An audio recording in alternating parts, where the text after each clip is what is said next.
¿Recuerdan que habían dos machos cabríos que se escogían con anticipación? Y luego se echaba las suertes cuál de los dos iba a ser liberado y uno iba a ser muerto, ¿no? Y esto se hacía en el día de la expiación, un día donde el sumo sacerdote era el único día donde entraba hasta el lugar santísimo para justamente hacer expiación por los pecados del pueblo. Debido a que el pueblo no podía pasar, ni una persona debía pasar un año sin que sus pecados sean expiados. Miren ustedes la seriedad que el Señor le pone a esto, ¿no? Así que por si algún israelita no había sido consciente, había sido negligente, o algún israelita no se acordaba algún pecado, y era obvio que no nos acordamos, hermanos, nuestros pecados. Cuando venimos a pedirle perdón al Señor, constantemente estamos pidiéndole perdón de los pecados que son notorios, ¿no? Señor, perdóname, hoy día me enojé. Señor, perdóname, hoy día. No, los últimos, o los que nos damos cuenta, ¿no? Señor, perdóname porque no leí tu palabra, pero hoy día no lo hice, qué sé yo, ¿no? Pero nos olvidamos que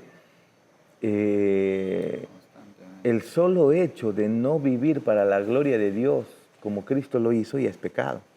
Y eso está ocurriendo cada segundo. Entonces, en el día de expiación se hacía expiación por los pecados de manera general por todo el pueblo, ¿ok? Entonces vayamos a la página 125. Veamos ahora, hemos visto el macho cabrío por Jehová, que era sacrificado en el altar. Y ahora veamos el macho cabrío por Azazel. Acabamos de considerar el macho cabrío por Jehová, que tipificaba a Cristo como el pago sacrificial por la deuda de pecado del pueblo. Recuerden, se requería dos sacrificios o dos machos cabríos, porque una sola ofrenda no podía representar el sacrificio de Cristo, ¿no? Sin embargo, un macho cabrío no era suficiente para ilustrar la doble naturaleza de la obra futura de Cristo. Ahora consideraremos el macho cabrío por Azazel, que era enviado al desierto para tipificar a Cristo como el que llevó el pecado de su pueblo. Muy bien, Levítico 16 del 21 al 22, vamos a leer. Levítico 16 del 21 al 22.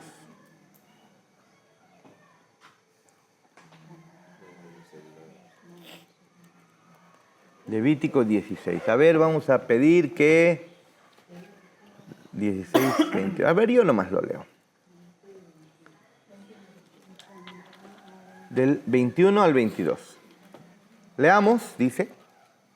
Aunque la semana pasada ya hemos leído todo, ¿no? Pero leamos esta porción. 21 al 22. Y pondrá Aarón sus dos manos sobre la cabeza del macho cabrío vivo, y confesará sobre él todas las iniquidades de los hijos de Israel, todas sus rebeliones y todos sus pecados, poniéndolos así sobre la cabeza del macho cabrío, y lo enviará al desierto por mano de un hombre destinado para esto.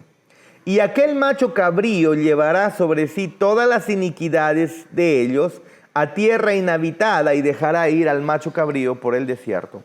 Es decir, el sacerdote, después que ha sido escogido el macho cabrío por Azazel, oraba y luego ponía las manos en el animal, confesando los pecados del pueblo, como un acto simbólico de transferencia de pecado hacia el animal.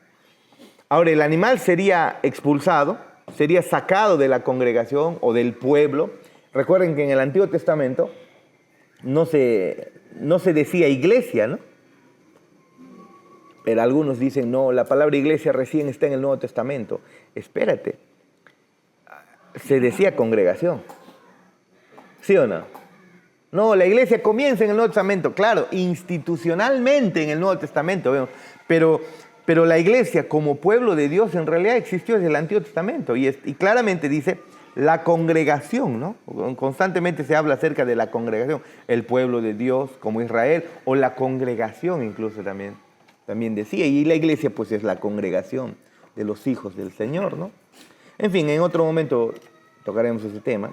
Hay algunos que creen que no, la iglesia recién nace en el Pentecostés. No es así. No es así. Institucionalmente sí, con el nombre de iglesia o eclesía, ¿no? Pero como pueblo de Dios, como congregación, la iglesia es la continuidad nada más de lo que ha ocurrido en el Antiguo Testamento. No son, porque si tomamos de una manera diferente, hermanos, vemos que no, hay un pueblo, en el Nuevo Testamento Dios forma un nuevo pueblo, los que creen en Cristo, ¿no? Y entonces hay un nuevo pueblo llamado iglesia. Y en el Antiguo Testamento es un pueblo llamado Israel. Entonces tenemos dos pueblos.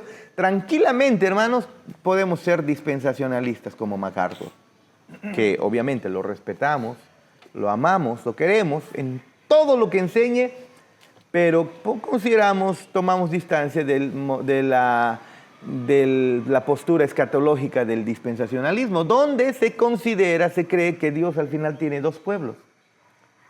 Un pueblo llamado Israel, con quien tiene unas promesas, un pacto diferente al pueblo llamado iglesia, con quienes son salvos por gracia en Cristo, por la fe, aunque también el pueblo de Israel también, pero son tratados de manera diferente. Y ahora entonces el Señor hizo un stop con Israel y entonces está trabajando con la iglesia, y llegará un tiempo en donde entonces, al final el dispensacionalismo te muestras, aunque quieras, te va a mostrar a dos pueblos, ¿no? Es decir, dos esposas para Cristo. Dos esposas. Nosotros no somos así.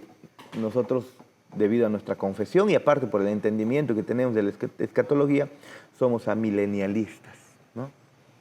Amilenialistas. Que entendemos que el pueblo de Dios desde Adán es uno solo. Es uno solo. Mira, imagínate que el Señor esté escogiendo. Escojo un pueblo especial étnico y lo voy a dar un diferente trato, y luego abro la salvación para todo el mundo y le doy otro tipo de trato y otro tipo de pacto, algo así, ¿no? Dos dispensaciones. No. Entendemos que es uno solo. Hemos sido insertados en el linaje de Abraham y somos israelitas, hijos israelitas espirituales, ¿no? No del linaje, de la sangre son hijos de Abraham, dice el Nuevo Testamento, sino los que son por la fe. ¿Amén? En fin, pero no sé por qué nos fuimos por ahí. Ya en algún momento se explicará eso. Pero aquí entonces Aarón está poniendo su mano sobre el macho cabrío, está confesando sus pecados y luego lo envía al desierto, lo saca del pueblo, por eso fue, lo saca de la congregación, lo saca del pueblo y lo envía hacia el desierto. Y en el desierto, pues, este animal iba a ser, al no estar en medio del hato o el rebaño, no es hato en ovejas, no es rebaño, ¿no? En medio del rebaño, en la protección del rebaño, pues iba a ser devorado por las bestias, iba a ser muerto, estaba fuera, pues, justamente del pueblo, ¿no? Sin protección, para ser luego destrozado por las fieras. De ahí es de donde viene la idea del chivo expiatorio, pues. Este chivo es el chivo expiatorio, el que expiaba el pecado del pueblo. Cuando los políticos quieren esconder sus trapos sucios, rápidamente buscan una noticia o buscan algún delito que cometió alguien para enfocarse, para que la población se enfoque en esa persona y se olviden de los delitos de ellos, ¿no? Para desviar la atención. Y eso es, ese es su chivo expiatorio, dicen, ¿no? Constantemente han hecho eso. Yo me acuerdo que en Lima, el 2010, creo, sí, 2010, por ahí, 2011, conocí justamente Johnny, el que estuvo con nosotros, cuando íbamos a ensayar para la música que teníamos que traer aquí a Tingo María. Me llevó por Arenales, la avenida Arenales, y él tenía ahí su estudio, pero al lado de su estudio había cantidad de cabinas de internet y personas ahí. Y yo le digo, ¿y por qué esto está así cerrado y no hay letrero atrás de cabinas de internet? No, esos son troles, me dice. Yo, primera vez que había escuchado la palabra troll. ¿Cómo troll? Y luego me explica. Estos son los troles contratados por cantidad de máquinas y personas sentadas en fila. Estos son troles contratados por Alejandro Toledo. El que ves ahí, el otro, el señor Cabrera, que lo conocí, él está ahí, uno de los de los jefes que contrata troles. Cada máquina, cada persona tenía como 15 cuentas diferentes y creaban noticias falsas de tales personajes y otros, sí, es cierto, yo también. Habían como 30 personas con cabinas y cada uno tenía como 15 cuentas diferentes, apuntado ahí sus contraseñas y todo, troles, ¿no? ¿Por qué? Para desviar la atención. De ese tiempo Toledo estaba con complicaciones, y para desviar la atención creaban noticias falsas o amarillistas o sensacionalistas o cualquier cosa, la cosa que debía, como chivos expiatorios, ¿no? Eso, ¿no? Y eso era este animal, era un chivo expiatorio, es decir, él pagaba las culpas del pueblo, más o menos así. Y Cristo es nuestro chivo expiatorio. Fue sobre él quien nuestras culpas, cayó sobre nuestras culpas sobre él. Él pagó nuestras culpas. Él es el chivo expiatorio nuestro, ¿no? Volvamos. De acuerdo a Levítico 16, 21 al 22, ¿qué ordenó Dios respecto al macho cabrío por Azazel? ¿Y cómo esto tipifica a Cristo y su obra expiatoria? Muy bien. Versículo 21, ¿qué dice? Y pondrá Aarón sus 2 manos sobre la cabeza del macho cabrío vivo y confesará sobre él todas las iniquidades de los hijos de Israel, todas sus rebeliones y todos sus pecados, poniéndolos así sobre la cabeza del macho cabrío. Ahora, recuerden que esto es algo que está ocurriendo en los tiempos de Moisés.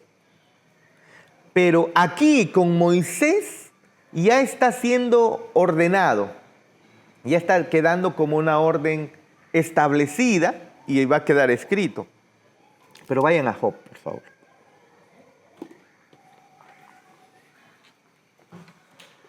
Job, que ya saben todos que Job es contemporáneo ¿de quién? De Abraham. Es decir, agarras Génesis 12 y todo Job lo puedes meter ahí, ¿no? Muchas veces lo hemos repetido. Agarras Génesis 12 y todo Job puedes meter ahí porque Job ¿por qué pensamos que es contemporáneo de Abraham? Bueno, cuando entramos a Génesis 12, entramos a la época patriarcal, donde están los patriarcas. Y los patriarcas están ofreciendo, los padres o los patriarcas están ofreciendo sacrificio por su familia. En Job no hay un sacerdote, es Job haciendo, miren ustedes, capítulo 1. Job capítulo 1. Recuerden, a ver, otra vez, hermana Margarita,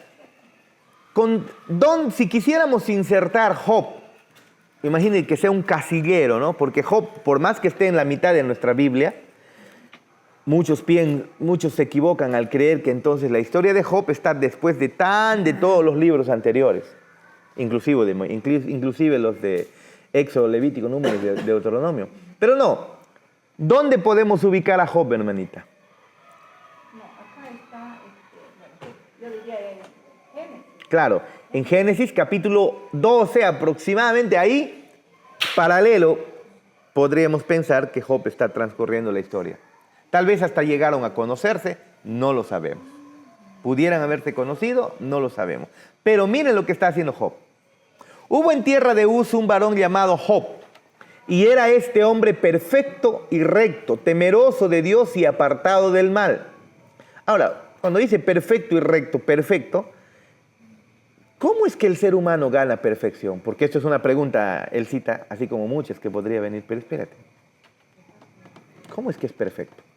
Si la Biblia dice que no hay injusto ni aun uno, y solo Cristo es perfecto. Recuerda que la terminología que está siendo usada debe estar dentro del contexto. Y perfecto, si alguien en la Biblia es llamado perfecto, que no sea Cristo, es en los méritos de Cristo. Porque tú y yo somos llamados perfectos. Otra palabrita, santos. Somos los santos del Señor. Pero espérate, mírate en tu espejo, en tu casa y a ver, llámate santo.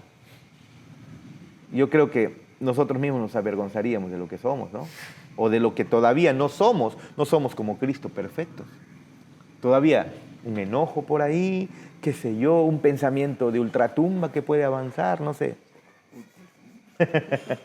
un pensamiento raro, qué sé yo, de malicia, de incomodidad, de enojo, qué sé yo, de animadversión, lo que sea.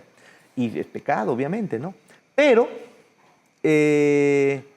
cuando dice entonces que es hombre perfecto y recto, obviamente es, mira lo que te dice, un varón llamado Job, y era este hombre perfecto y recto, temeroso de Dios y apartado del mal. ¿Qué significa?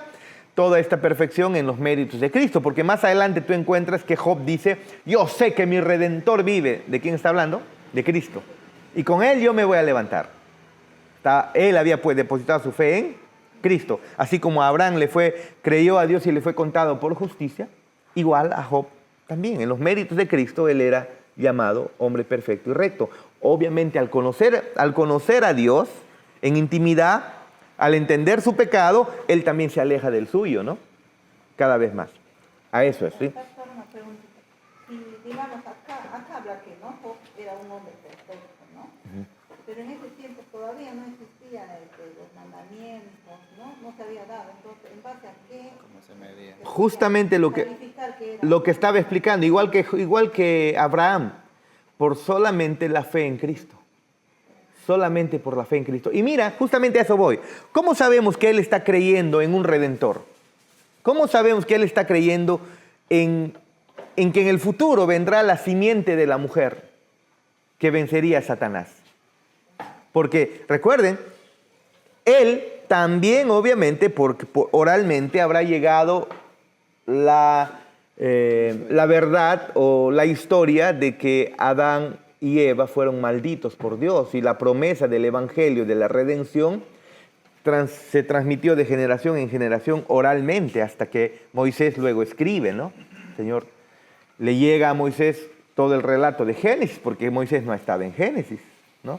Pero le llega el relato oralmente y él, inspirado por el Espíritu Santo, escribe el relato del Génesis, pero después que también él lo ha escuchado de sus antepasados.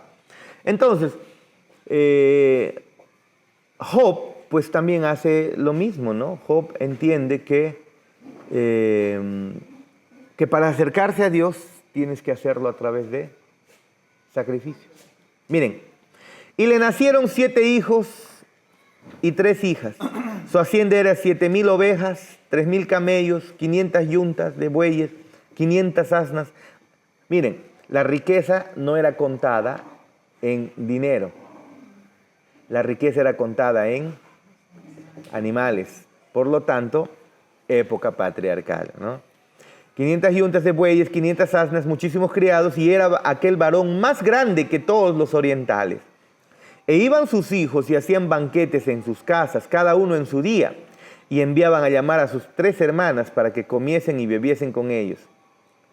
Ya se imagina, las hermanas no eran prácticamente sus concubinas, las tomaban como sus mujeres, ¿no? A sus hermanas. Eso estaba pasando en ese tiempo y era aceptado para ese tiempo, ¿no?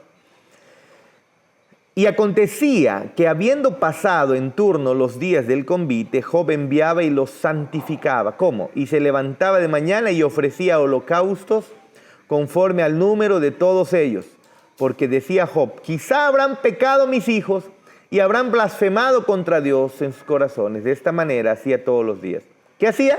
Ofrecía sacrificios. ¿Y qué eran esos sacrificios? Bueno, si sabemos que los holocaustos son animales que han sido sacrificados y han sido quemados en su totalidad. Ahora, miren ustedes, otra vez aquí está, aunque no está usando chivos, porque eso ya es ordenado en Levítico, como Moisés cuando están en el monte Sinaí, hay muerte de animales, se dan cuenta. Hay derramamiento de sangre en expiación de los pecados, en purificación del pueblo. Es decir, un inocente, animales inocentes están pagando por sus hijos acá. Lo tenían bien claro, ¿eh? O sea, esto ya venía desde mismo Caín y Abel que ofrecen sacrificio. Abel lo entendió muy bien, entendió que tenía que haber habido derramamiento de sangre, alguien tenía que expiar un pecado y era un inocente. En ese momento no se conocía como el chivo expiatorio, era el animal del sacrificio, era la ofrenda al Señor, era el derramamiento de sangre. ¿Sí? Pero cuando ya llegamos a Levítico, en Levítico queda muy claro, que queda ya establecido que para el día de expiación, adicional a lo que ya se había ordenado, se está ordenando las ofrendas, los sacrificios, las oblaciones, los holocaustos, adicional se cogía 2 machos cabríos, porque todo estaba enfocado a apuntar al sacrificio de nuestro Señor Jesucristo. Y como la obra que Él está haciendo en la cruz no podía ser representado solamente con un sacrificio, tenía que haber sido... entonces se usa aquí para ilustrar la doble naturaleza de la obra de Cristo, se usa 2 animales. Y uno de ellos, a este macho por Azazel, se le pone la mano en la cabeza, se ora por él y se lo envía al desierto para que sea desterrado. ¿Qué significa eso? ¿Qué significa eso?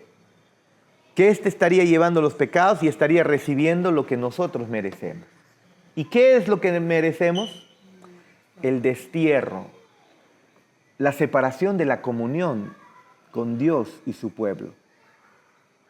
O sea, en pocas palabras, ¿qué significa? ¿Qué significa? Discipulado 2. ¿Se acuerdan? Y Adán no pudo ni dormir. Infierno. ¿No? ¿Te acuerdas, Yacita? Quedaste mareada, creo, ¿no? Y muy probablemente este macho cabrío también iba a morir. No, obviamente, al estar fuera, las fieras lo devorarían. Por la falta de comida. Claro, de todo, porque no estaba protegido. Muy bien, nota, esta es una ilustración poderosa y hermosa de la doctrina de la imputación. En realidad hay una doble imputación en el sacrificio de Cristo, ¿no? Del latín in, en o hacia, bueno, aquí Jonathan y la hermana Margarita conocen muy bien esta frase, y la palabra putare, que significa tener en cuenta o considerar. Entonces, esto es en la que... ¿Qué significa al final? Esta doctrina hace referencia a la imputación que Dios hace de nuestros pecados a Cristo y la imputación que nos hace a nosotros de la santidad de Cristo, ¿no? Entonces, tener en cuenta, considerar, en la que Dios considera que los pecados de su pueblo están colocados sobre una víctima inocente. Al poner la mano sobre el macho cabrío, por Azazel, estaba transfiriéndole a un inocente la culpa. ¿Ve? Por lo tanto, al ser colocado sobre una víctima inocente que sufre la culpa en su lugar, el hecho de que el sumo sacerdote debía poner ambas manos sobre el macho cabrío y confesar sobre éste todas las iniquidades de Israel, representa la transferencia completa de la culpa del pueblo al sacrificio. Las 2 manos eran, no era una, dando a entender que es la totalidad de los pecados del pueblo de Israel. No quedaba ni uno solo sin expiar, porque si después del día de expiación pasaba alguien con un pecado sin expiar, pues debía morir, debía ser sacado. Pero para que eso no ocurra, y no ocurría, se hizo el día de la expiación. Entonces todos comenzaban otra vez el año, después de la expiación comenzaban, digamos, limpio, acumulando de nuevo sus pecados, ¿no? Pero y haciendo sus sacrificios diarios y todo eso, ¿no? Pero luego volvían al día de la expiación, donde otra vez se purificaban de manera total. Muy bien. Isaías profetizó que el Señor cargaría sobre el Mesías los pecados de todos nosotros. Isaías 53:6, ¿se acuerdan? Isaías 53:6.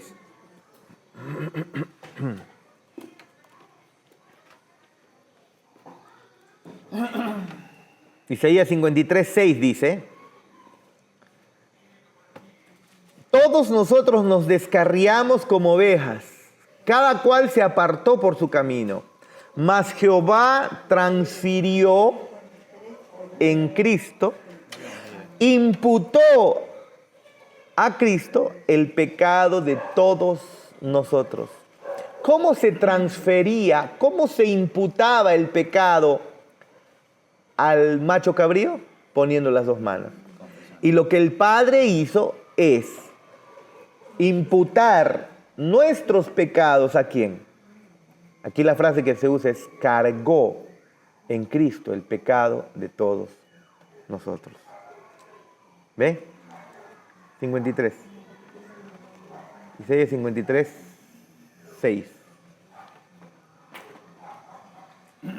Entonces, el Nuevo Testamento deja claro que nuestro pecado fue imputado a Cristo y que su justicia fue imputada a nosotros, según de Corintios 5:21. El Nuevo Testamento hace referencia a lo mismo. Según de Corintios,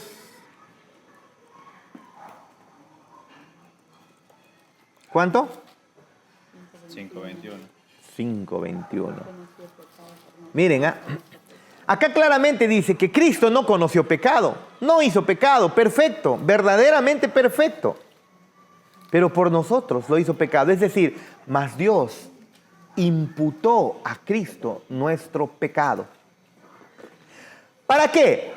Para que a nosotros nos impute la justicia o la perfección, la santidad de Cristo.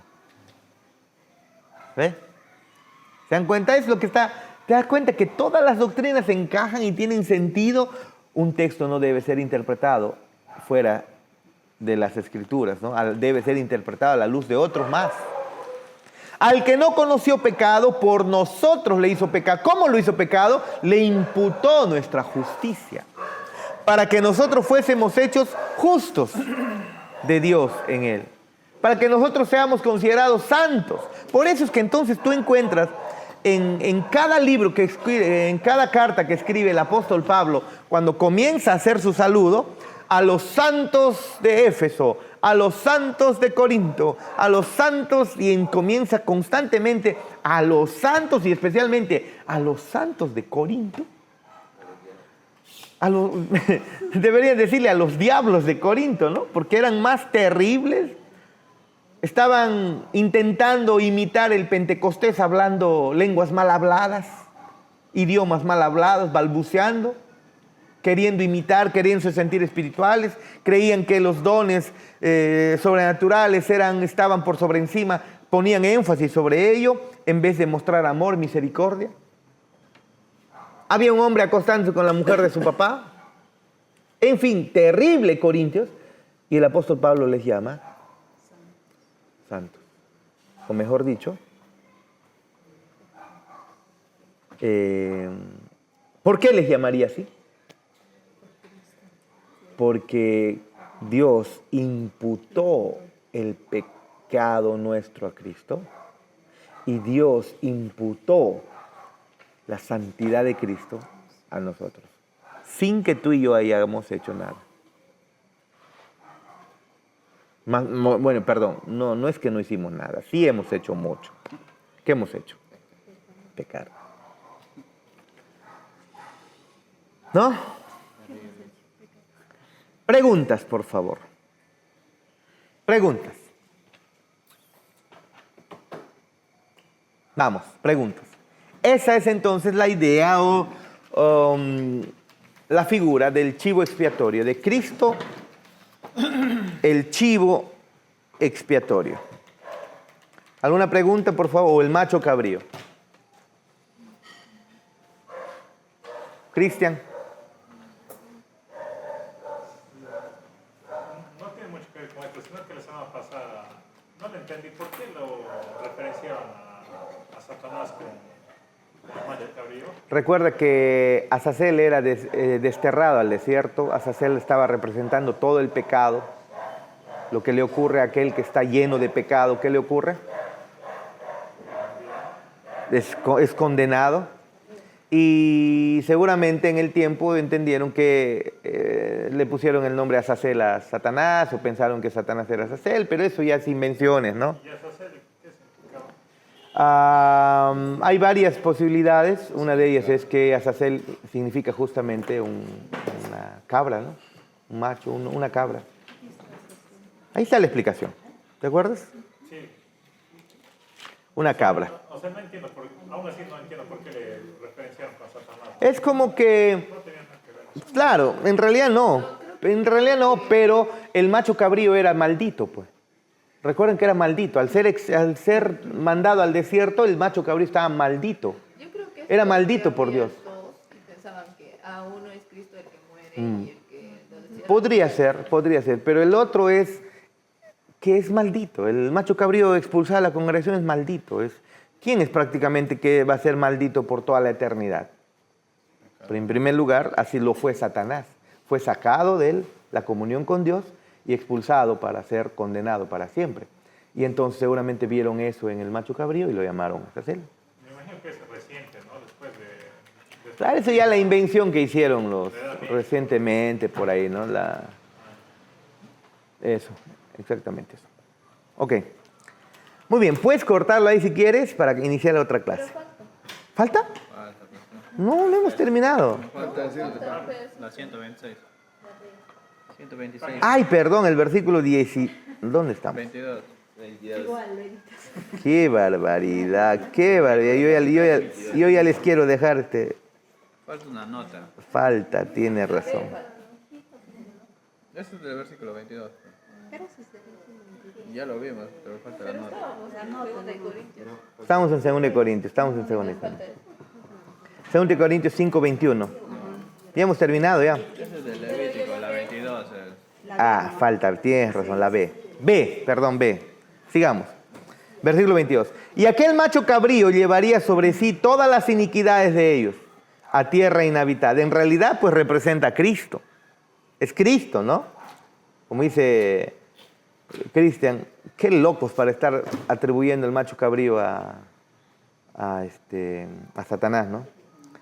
Y aquel macho cabrío llevaría sobre sí todas las iniquidades de ellos a tierra inhabitada y dejará ir al macho cabrío por el desierto. Como ya les dije, este sería expulsado del pueblo. Y eso es lo que ocurrió con Cristo, ¿recuerdan? No fue crucificado en Jerusalén mismo, dentro de las murallas, dentro del pueblo. ¿Dónde fue sacrificado Cristo? En el monte Calvario, fuera, a las afueras de Jerusalén. Justamente Cristo fue llevado a las afueras, sacado de la comunión del pueblo, a morir fuera. El macho cabrío que llevaba los pecados del pueblo de Dios era desterrado de la presencia de Dios y obligado a morar solo en el desierto. En el Calvario, Cristo llevó los pecados de su pueblo y fue desamparado por Dios en su lugar.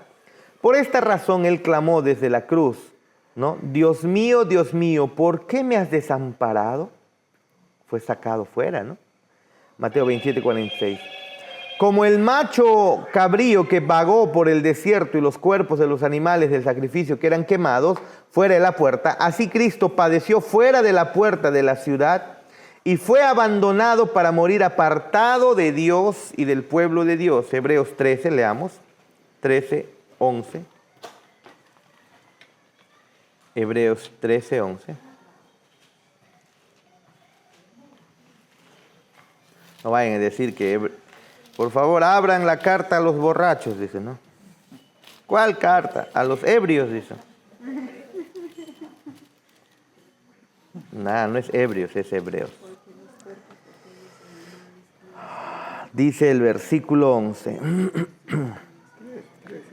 13, 11 dice, porque los cuerpos de aquellos animales cuya sangre a causa del pecado es introducida en el santuario por el sumo sacerdote son quemados fuera del campamento, por lo cual también Jesús, para santificar al pueblo mediante su propia sangre, padeció fuera de la puerta, fuera de Jerusalén, pues, ¿no?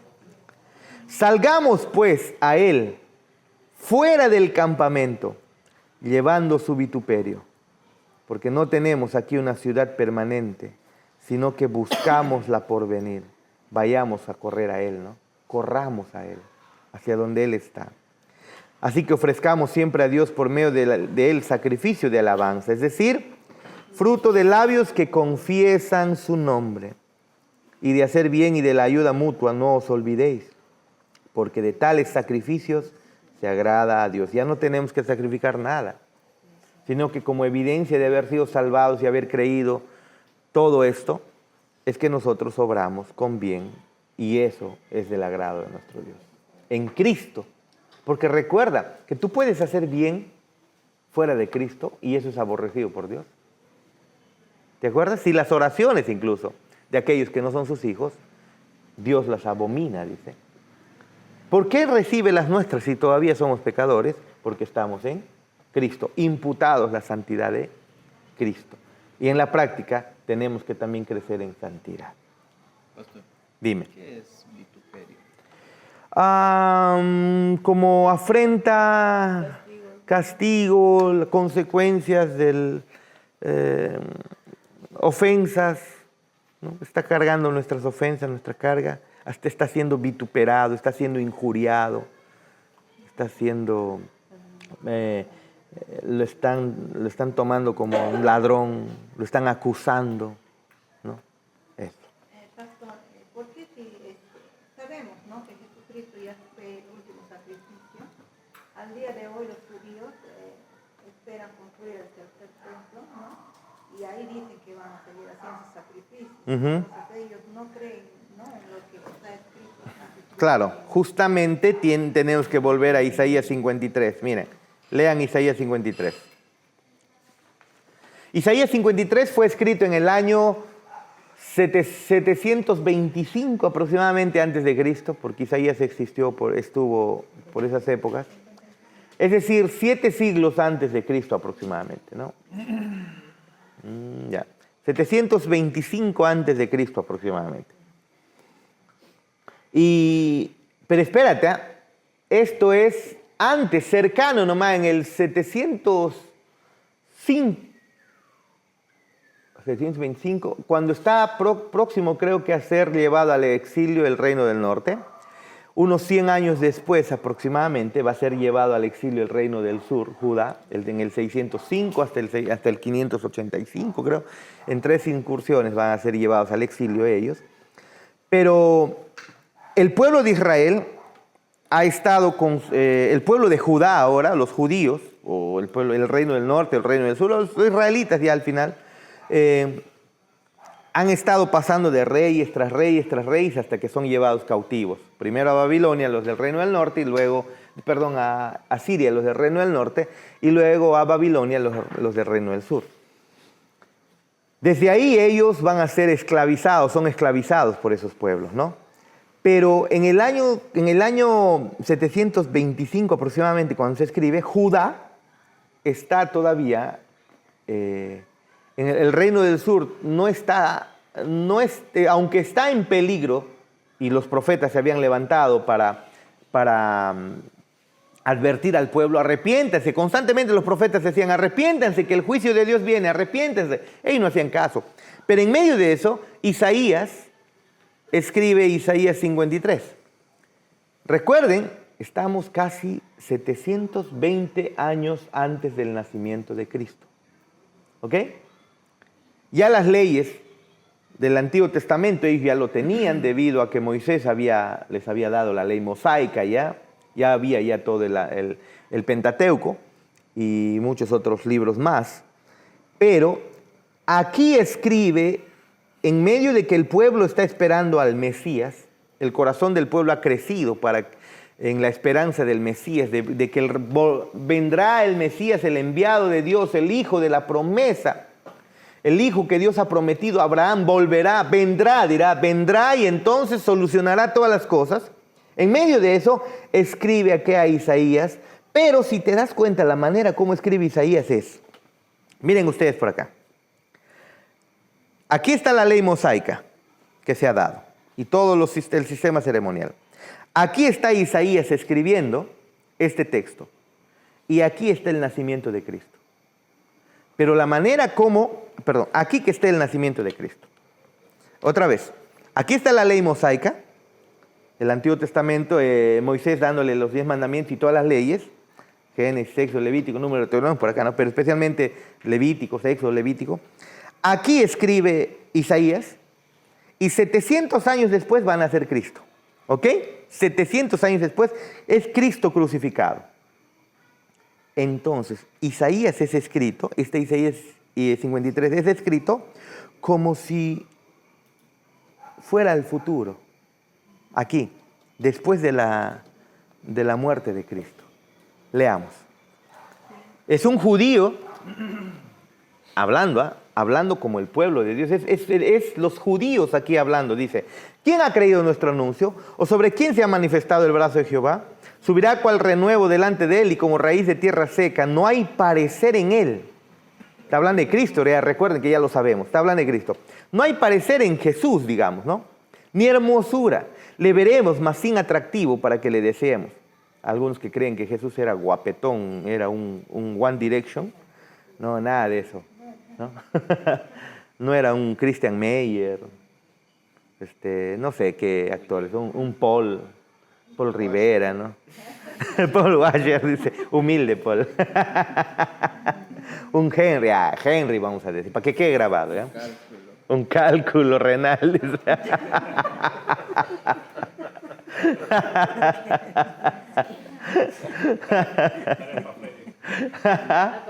Para Freddy. A ver si no lo corte.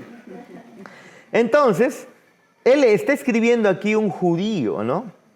Dice, versículo 3, despreciado y desechado entre los hombres, varón de dolores. Recuerden que está escribiendo como que ya pasó la crucifixión de Cristo. Estos son judíos hablando en el futuro. Desechado entre los hombres, varón de dolores, experimentado en quebranto y como que escondimos de él el rostro. Fue menospreciado y no lo estimamos. Tiempo pasado, pero todavía no ocurrió, pero está hablando de un futuro. Ciertamente llevó, recuerden, acá está la crucifixión, aquí está donde está escribiendo Isaías, aquí está la crucifixión de Cristo 700 años después, pero está escribiendo a futuro, después de la crucifixión. No sabemos, obviamente que si está hablando del pueblo de Israel en general, como pueblo de Israel, eso todavía no se ha dado. ¿Sí o no? Porque el pueblo de Israel, la nación de Israel, como pueblo, no acepta a Jesús. Pero imagínate un momento en el futuro que el pueblo de Israel, que Israel como nación, el Señor le abra los ojos y entonces abiertos los ojos es donde ellos están diciendo esto. Ciertamente Él llevó nuestras enfermedades y sufrió nuestros dolores. Y nosotros le tuvimos por azotado, por herido de Dios y abatido, es decir, maldito por Dios y por eso lo mataron. Mas Él herido fue por nuestras rebeliones, molido por nuestros pecados. El castigo de nuestra paz fue sobre Él y por su llaga fuimos nosotros curados. Está hablando israelita en el futuro. Todos nosotros nos descarriamos como ovejas, cada cual se apartó por su camino. Mas Jehová cargó en Él el pecado de todos nosotros. ¿No crees que es Cristo? Angustiado Él y afligido, no abrió su boca. Como cordero fue llevado al matadero. Y como oveja delante de sus trasquiladores enmudeció y no abrió su boca. ¿Se dan cuenta? Pero esto es una profecía futura de Israel en el futuro todavía. Entonces, ¿por qué Israel todavía rechaza a Cristo? Porque claro, a lo suyo vino, a los suyos no lo recibieron. Los israelitas todavía rechazan a Jesús y este texto nos muestra que en el futuro los israelitas abrirán sus ojos. O pudiera estar refiriéndose a israelitas que ya han abierto sus ojos desde el tiempo después de que Cristo fue crucificado. Muchos israelitas abrieron sus ojos y se convirtieron. ¿Se acuerdan ustedes? ¿Amén? Siguiente pregunta. ¿Otra pregunta? ¿O alguna pregunta? Elsie. Claro, No solo un comentario. En una prédica de Suje, dice, ¿no? Como por ejemplo nos hemos preguntado, Cristo, por ejemplo, en el Nuevo Testamento, de ahí en adelante sabemos, ¿no?, que Él murió por nuestros pecados. ¿Y cómo hacen los del Antiguo Testamento? En esto decía Suje que ellos obtuvieron una salvación a crédito, algo así. Ajá. Entonces, que ellos creyeron en la promesa, recibieron la salvación a crédito porque Jesús luego recién Pagaría. Pagó. Y solo por su fe, ¿no? Por Claro. Y justamente cuando se les ordenaba y ellos hacían los sacrificios, se supone, y no es que se supone, sino que el israelita estaba creyendo que en el futuro vendría alguien a morir por ellos y sería el Mesías. La idea del Mesías, la idea del Redentor. El mismo Job cuando dice, ¿no? Yo sé que mi Redentor, miren a Job, miren a Job hablando ahí, ¿no?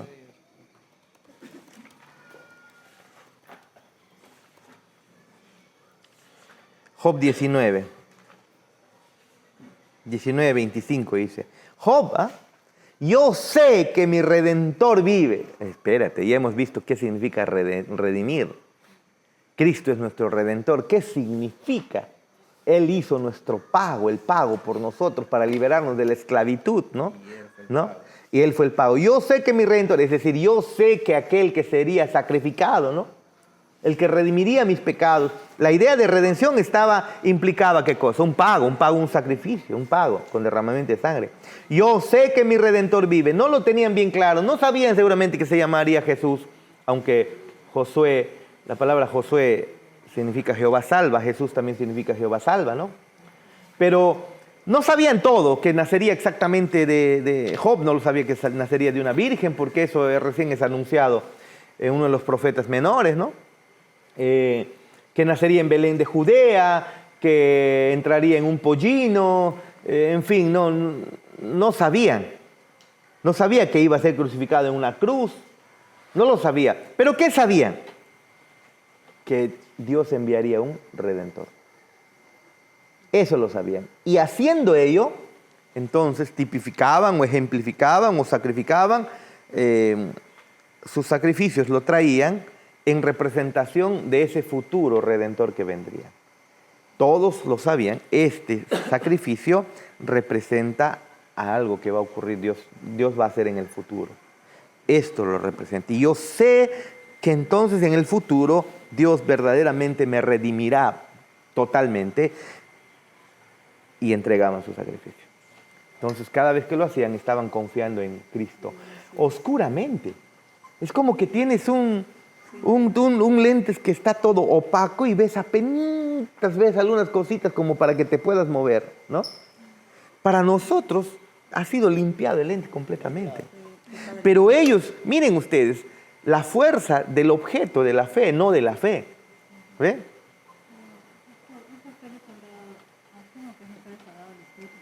¿Cómo?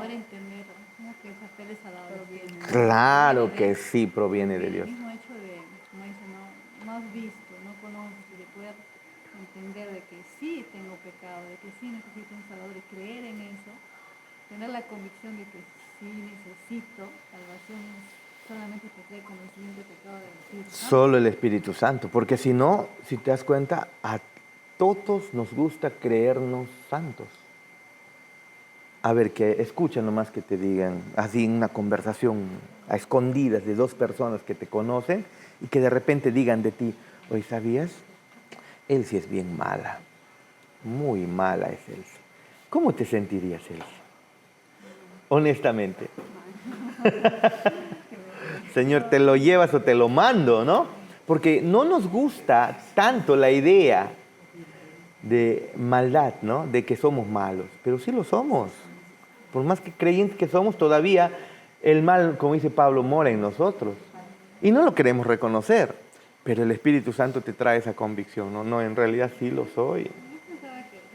Sí lo soy, ¿no? Recién con la redención de Cristo, recién el Espíritu Santo está con nosotros.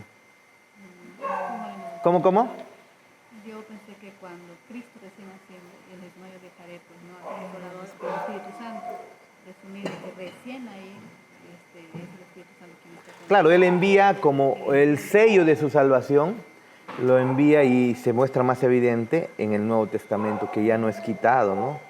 Pero si te acuerdas, en el Antiguo Testamento, cuando habían reyes que eran ungidos, los ungían y siempre el aceite es representación del Espíritu Santo, luego se le quitaba la unción también a esas personas, ¿no? Entonces, no había mayor diferencia. sí, pero de todas maneras, cuando Dios si había escogido salvar a Abraham, obviamente Abraham no iba a perder esa salvación, por elección desde el pasado, ¿no?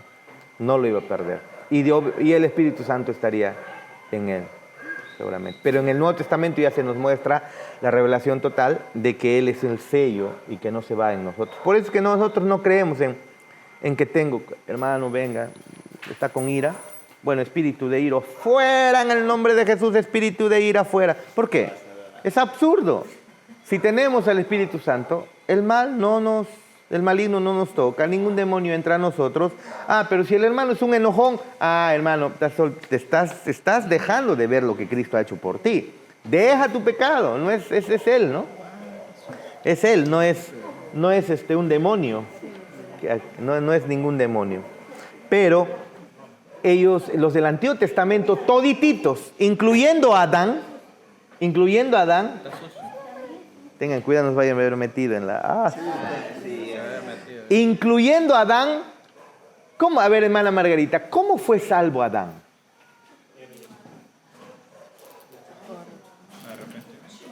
¿Cómo fue salvo Adán?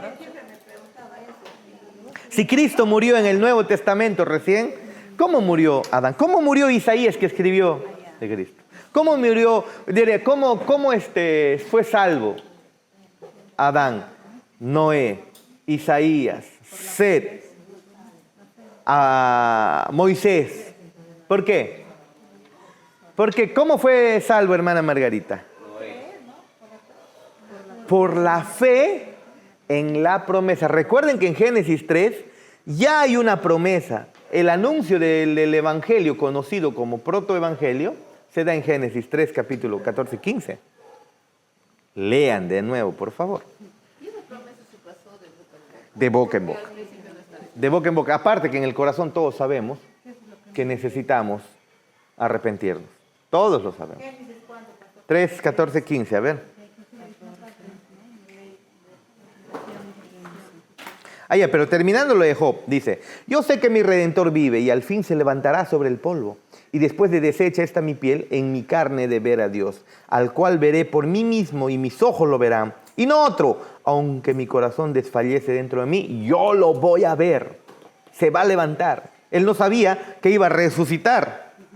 No tenía la conversión total, pero tenía una idea oscura de lo que iba a ocurrir. Había un redentor que lo redimiría. Creyendo en ese redentor que vendría de Dios, fueron salvos. ¿Y quién sería ese redentor? El Nuevo Testamento nos da la respuesta. Génesis 3. Génesis 3.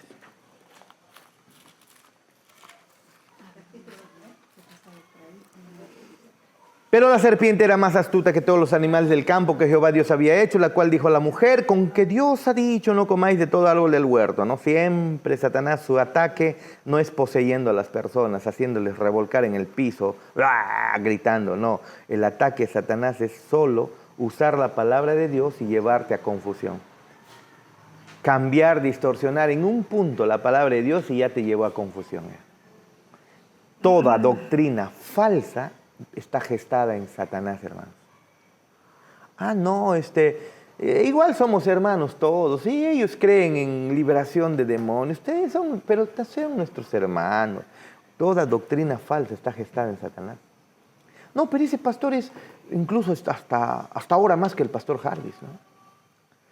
Ahora más que MacArthur. Tiene más unción que Núñez. Mira su iglesia inmensa. No importa quién sea, si su doctrina es falsa, no es conforme a la Biblia, viene de Satanás, por más que sea mucho mejor líder que muchos de nosotros. No importa. Satanás hace eso. Con que Dios ha dicho, no comáis de todo árbol del huerto, y la mujer respondió a la serpiente, del fruto de los árboles del huerto podemos comer, pero del fruto del árbol que está en medio del huerto, dijo Dios, no comeréis de él ni le tocaréis para que no muráis. Luego, después que pecaron, versículo 7, entonces fueron abiertos los ojos de ambos y conocieron que estaban desnudos, entonces cosieron hojas de higuera y se hicieron delantales.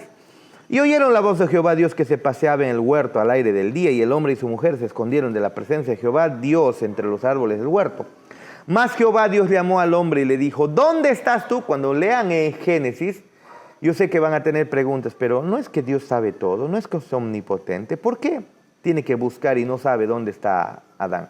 No. Es como cuando tú ya sabes qué es lo que ha hecho tu hijo y le preguntas, ¿qué has hecho? Tú ya sabes ya qué has hecho. Generalmente cuando hago eso con Yada y Joshua, o antes con Yada, pues no, cuando era más pequeña, ahora es con... Bueno, Joshua tampoco ya ni tanto, ¿no? Pero cuando eran pequeños, ¿no? ¿Qué has hecho? Nada, ese que has hecho significa yo ya sé. Ellos lo sabían, ¿sí o no? Saben muy bien que cada vez que yo voy a abordarlos, yo ya sé, ya está muy clarito tengo las cosas. Y aquí está Dios mucho mejor, pues obviamente omnipresente. Solo está buscando una confesión. ¿Dónde estás? No es que dónde estás. ¿Acaso Dios no sabe dónde está? Esa es la clase justamente de los niños que estaba viendo. Ya. Una pregunta decía, ¿acaso Dios no sabe dónde está uno? Porque le dice le preguntarán, ¿dónde estás? Ujú. Como si no supiera. Es una pregunta retórica, ¿acaso Dios sabe dónde está? Claro Quiere que lo nosotros sabe. confesemos, que es lo que le lleva a los niños también, que confesemos lo que nosotros hacemos. Por eso, cuando lean Génesis y toda la Biblia, en Génesis en particular, al inicio van a encontrar algunas preguntas que te puede llevar a, medio raro acá, ¿no? No, tranquilo, tiene su explicación maravillosa, hermosa, y no tienen por qué asustarse. Ok, sigamos. Entonces dice, más Jehová, versículo 9, Dios llamó al hombre y le dijo, ¿dónde estás tú? Y él respondió, oí tu voz en el huerto y tuve miedo porque estaba desnudo y me escondí. Y Dios le dijo, ¿quién te enseñó que estabas desnudo? No, ¿cómo que no sabía? Sí sabía. ¿Has comido del árbol que yo te mandé no comieses? ¿Del que yo te mandé no comieses? Y el hombre respondió, la mujer que me diste por compañera me dio del árbol y yo comí. Acusador en vez de asumir su culpa. Entonces Jehová Dios dijo a la mujer, ¿qué es lo que has hecho? Y la mujer también no asume su responsabilidad y se lo pasa a la mujer. Y dijo, la serpiente me engañó y comí. Escuchen, y Jehová Dios dijo a la serpiente, aquí comienza entonces el anuncio del evangelio, hermanos. Esto se conoce como el protoevangelio. La primera vez que se anuncia el evangelio. Dice, por cuanto esto hiciste, maldita serás entre todas las bestias y entre todos los animales del campo, sobre tu pecho andarás y polvo comerás todos los días de tu vida. Y aquí está. Y pondré enemistad entre ti y la mujer, y entre tu simiente y la simiente suya. La simiente de la mujer te herirá en la cabeza. Está prometiendo Dios en esta maldición. Está prometiendo, en medio de la maldición a Satanás, está prometiendo que alguien vendría a acabar con las obras de la serpiente. En el Apocalipsis se nos muestra que la serpiente antigua, del cual está en Génesis, ¿es quién? Satanás. Es decir, aquí se está prometiendo a alguien que es la simiente de la mujer, es decir, un descendiente de Eva, un hombre, en el futuro, derrotaría a Satanás. ¿A quién es ese hombre, hermana Hilda? Cristo. ¿Y cómo ocurrió eso? En la cruz. ¿Te das cuenta que es el primer anuncio del evangelio? Dice, y Jehová Dios, y pondré enemistad entre ti y la mujer, y entre tu simiente y la simiente suya. Esta te dará una herida mortal en la cabeza. En la cabeza se mata. Cuando le das el golpe en la cabeza, matas a la serpiente. Córtale la cola, no muere, se va corriendo y se te puede morder. Pero esto es un golpe en la cabeza, un golpe mortal. Y tu serpiente le herirás en el calcañar, un golpe no mortal, una herida no mortal. Y es lo que Satanás hizo en la cruz también con Cristo, ¿no? Pero orquestado por Dios, guiado por Dios al final, ordenado por Dios. ¿Ve? Entonces, este primer anuncio del evangelio, eso lo han conocido desde Adán y Eva. Entonces tú encuentras que en el futuro vendrá la simiente de la mujer, vendrá a derrotar a Satanás. Y entonces, luego, acto seguido, encontramos que Dios mata a un animal y cubre la desnudez de Adán y Eva. Derramamiento de sangre, un inocente muriendo. Capítulo 4, encuentras a Caín y Abel, o Abel, matando un animal y trayéndolo en sacrificio. El otro no entendió su pecado. El otro no entendió el asunto. Y por lo tanto es separado. ¿Te das cuenta? Se enoja porque Dios recibe. En realidad él debió haberse arrepentido, ¿no? Perdóname, no vi mi pecado, lo siento, no lo había visto, pero ahora sí, no, su odio lo cegó. Y ustedes ya conocen la historia. Una pregunta también a Caín, ¿qué has hecho? ¿Qué has hecho? Ya sabía qué es lo que había hecho. Había matado a su hermano. Se apoderó de él la ira, lo dominó y al final terminó cometiendo lo que no debía. Pero, ¿cómo fueron salvos todos los personajes del Antiguo Testamento? Recuerden, desde Génesis, desde Adán y Eva ya estaba la idea, vendría un Mesías. Y los sacrificios representaban eso. vendría un sustituto, un sustituto, un sustituto. Derramamiento de sangre de un sustituto. Un inocente tendría que morir por mí. No lo entendieron del todo como nosotros lo entendemos, pero fueron salvos. Porque la salvación es solo a través de Cristo, solo Cristo. Amén. Muy bien, creo que ahí nos quedamos. ¿Preguntas? Yo que pensaba avanzar. ¿Preguntas? O sea, Adán entonces es salvo cuando recién muere Cristo, ¿no? No. Adán es salvo por haber creído en esta promesa. O sea, Adán puso su fe en esto y fue salvo y le fue contado con justicia y eso se manifiesta incluso. A ver, cuando Dios le promete a Abraham un hijo y le promete que en sus simientes serán benditas todas las familias de la tierra, ¿acaso con Isaac todas las familias de la tierra son bendecidas, verdad? ¿Dónde es que se encuentra, se da la... ¿Quién es el hijo de la promesa? ¿Isaac? No. ¿Isaac no lo es? Claro, Cristo. Es que todo Pero es descendiente, su generación. Claro, pero el hijo de la promesa... Vamos a Génesis, por favor. Vamos a Génesis. Tienen ganas. Ya, un ratito. Génesis 12. Yo sé, ¿eh? Yo sé, ne. Con razón, hermano. Confiaba en nosotros. No, pues.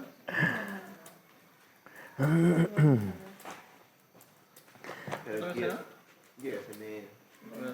quiero repetición. Ya comió ya tú. es pecado.